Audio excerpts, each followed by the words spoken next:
masih mau jalan, ngetes masih mau muncul PRND-nya masih semua.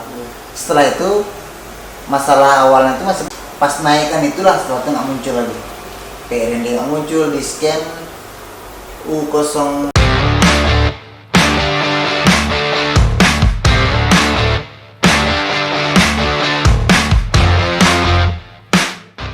di tahun berapa nih mobil? 2010. 2010. Di batas angka kewajaran. Faktor umur. Iya, faktor usia. Kalau gini untuk apa? Kategori mobil ini solar kan? Solar. Untuk kategori mobil apa? Ford 10 tahun pakai itu sudah mulai ada masalah macam-macam. Di ECU-nya sendiri. Di issue sendiri. Jadi nanti jangan disalahkan untuk teknisinya. Saya bukan membela teknisinya, tidak. Betul. Tapi cuma si teknisi itu kan berupaya semaksimal mungkin. Ya. Kecuali terjadi trouble. Ya dianggaplah sekarang suatu kelalaian. Contohnya si mobil ini bermasalah A. Ya, si mekanik pasti mengupayakan mau jadi A ini hilang, jadi bagus. Setelah dipasang B muncul. Itu biasanya. Contoh saya membayangkan mobil Asia dulu. Contohnya sekarang Avanza Gen A, kita beralih dari topik bahasannya. Gen A 2015 ke atas. Dual ya? Ya. Itu sekarang apabila kita memperbaiki throttle body atau membersihkan throttle body, ya, itu otomatis throttle body diponis rusak. Rata-rata saya sudah banyak mendapat masalah, bukan Riau, seluruh Indonesia dia bilang saya bersihkan throttle body, throttle body-nya jadi rusak. Cuman masalah membersihkan throttle body enggak, untuk khusus Gen A. Beda dengan Gen A generasi sebelumnya, generasi ketiga 2015 bawah yang masih menggunakan ESC. Iya, pakai tali gas masih ya. Iya, kalau 15 ke atas sudah udah sensor. Iya, betul. Wiring dia, sudah wiring, electrical wiring. Artinya kembali saya bawa pokok masalahnya di sini. Setelah memperbaiki isu ini, membongkar, memasang, saya menyarankan, makanya sebelum membuka isu, diusahakan topik bahasa yang di scanner, ambil ke PGM engine, nanti pilih itu transmisi. Ya khusus saja, spesialin. Kalau transmisi aja. Ambil spesialis special function. Ada special function sih. Ya. Nanti special function baru pindah ke transmisi. Diusahakan sebelum ke yang lain. Mereka ini ibaratnya kita masuk ke rumah orang. Jadi usahakanlah siapa yang berpengaruh itu yang didatangi terlebih dahulu. Jangan ke yang lain. Iya. Yang memiliki kesimpulan itu. Ini yang masalah. Tidak sibuk sana kemari. Arti ini jadi kalau ibarat kita ambil ke manusianya, pasti dia menunjukkan egonya, pasti dia marah. Artinya bisa jadi ya itulah terjadi loss communication. Karena mereka itu data dia itu diabaikan. Iya. Kita sudah ke yang lain.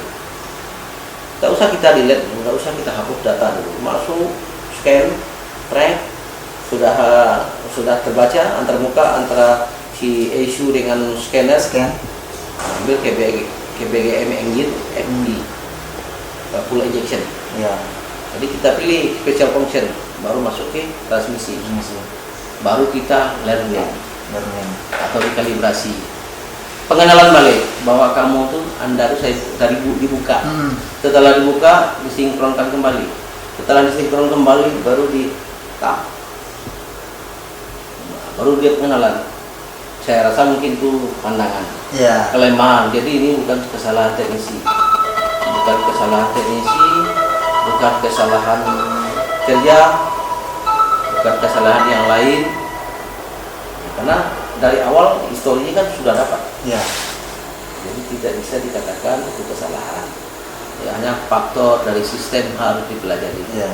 Itu saya kasih pandangan untuk adik sebagai mekanik dan teknisi. Karena kami bengkel kelistrikan ini sebelum kami buka bengkel kelistrikan dari bawah kami pelajari semua. Ya, engine-nya ya. Bukan posisi di sini. Mulai dari ini. Karena kalau bengkel kelistrikan itu ada, yang apalagi kalau kami kan spesialis kelistrikan ini. Iya. Kami mengadopsi itu banyak. Satu, mesin, yang kedua wiring, yang ketiga sistem, software, hardware. Kemudian kami punya talenta di elektronik yang kokoh, nggak boleh sembarangan. Artinya memang kalau untuk kelistrikan kami mengadopsi satu mobil, kemudian banyak mobil. Nah, ini mesin belum tentu dia kelistrikan. Ya. Itu juga yang orang di wiring belum tentu bisa bikin. Begitu sebaliknya, orang tukang dinamo belum tentu dia bisa paham dia ke sistem injeksi. Gitu. Iya. Itu perbedaan kelistrikan. Oke lah, kita tidak perlu membahas banyak-banyak, ini sekedar masukan. Jadi kita akan upayakan melakukan perbaikan, hanya saja kelemahan untuk sepanjang saya memperbaiki untuk port kategori itu terkendala di partnya. Apalagi untuk issue. Kalau untuk issue walaupun dia produk Thailand, di Thailand nggak ada spare part. Cetak barang ini dari Amerika. Kami upayakan barang itu impor sendiri. Jadi begini, kalau saya mengambil kesimpulan untuk di port, khusus port ini mobil Amerika dengan didesain sangat berbeda dengan pola-pola mobil Asia.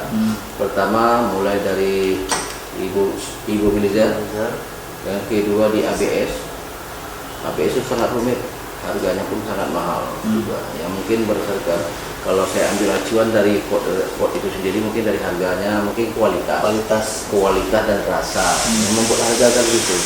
Namun sejauh ini saya memandang kalau untuk di port itu kan masih banyak peminat. Tidak salah mengartikan port itu produknya bagaimana. Namun yang disayangkan sekarang kan port itu sendiri sempat berhenti sejenak kemarin kan. Nah, sekarang sudah mulai tumbuh kembang lagi, port udah ada lagi di contohnya kita di Provinsi Riau udah ada nih port ini. Dia rasa tanggung jawab produk-produk yang sudah terjual atau yang berada di area bisa tertangani kembali. Sekarang begini, ada lagi yang sering saya dapatkan, satu lagi itu seperti Ford Everest Everest sama Ranger. Itu biasanya memang rata-rata trouble di speedometer yang masuk. Speedometer kan cukup mahal harganya, di atas 20 juta ke atas. Iya. Kalau resminya kan. Itu sekarang yang satu kelemahannya. Kalau masalah di yang lain itu penyakit biasa lumrah seperti di palap itu hal yang biasa. Kayak di solenoid itu suatu hal yang biasa. Di kelistrikan di wiring suatu hal yang biasa. Tapi kalau sudah rusak di ECU itu luar biasa namanya, berarti ada kesalahan. Ada kesalahan teknis atau yang lain-lain, partnya bermasalah, lambat tertangani, kerjakan ke yang lain. Hanya itu saja. Kemudian saya pun dapat ada juga itu port. Sekarang kita akan membahas port semua nih. Ada lagi port. Kebetulan ada ini dari port ini kan, mekanik port. Pasti mensupport port. Tidak mungkin kita mencari kambing hitamnya port. Port itu kan produknya bagus. Produk Amerika, tapi sudah versi Asia.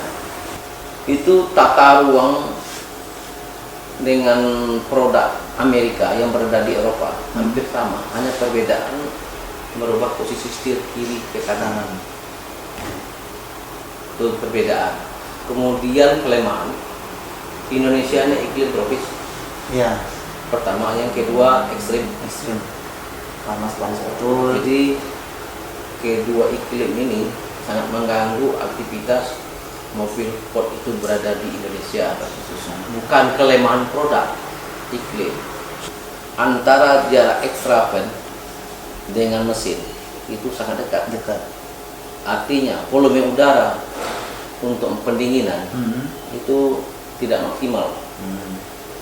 Nah, sementara waktu produknya itu di Asia sudah melebar masalah Ford, baik itu Ford Ranger, Fiesta, Everest, Escape ya, termasuk tuh si kembarannya si Mazda ya.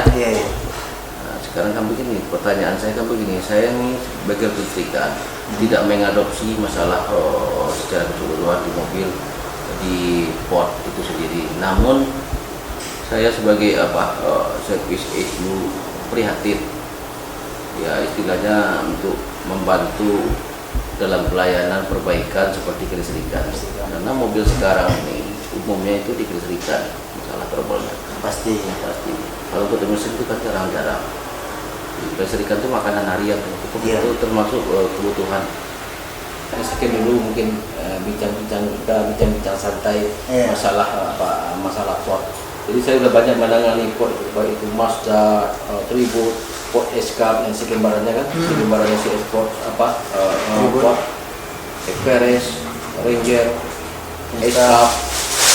Itu semua produk bagus-bagus kemudian ada juga Mazda 2 hampir-hampir mirip Sama Vespa. ya, sama dengan Vespa yang CC yang di bawah dia kan. Iya. Itu semuanya produknya sih bagus-bagus. Setelah kami berbincang-bincang masalah tentang ECU, segala tentang elektronik mobil, dari situ saya mengambil bahwasanya ternyata ECU ini perlu perawatan khusus, dan teman-teman otomotif mengalami seperti itu ya kita tidak bisa langsung memvonis yang ini, kita harus membutuhkan diagnosis yang lebih tepat atau gimana. Sukses selalu dan jangan lupa klik subscribe, like dan komen bengkel kelistrikan mobil di Pekanbaru Riau, Paus. Terima kasih, salam otomotif. Batam Raya Engineer, spesialis kelistrikan mobil di Jalan Paus Ujung nomor 10C, Kota Pekanbaru, Riau. Untuk pelayanan informasi hubungi 081270912000 atau 081266314151.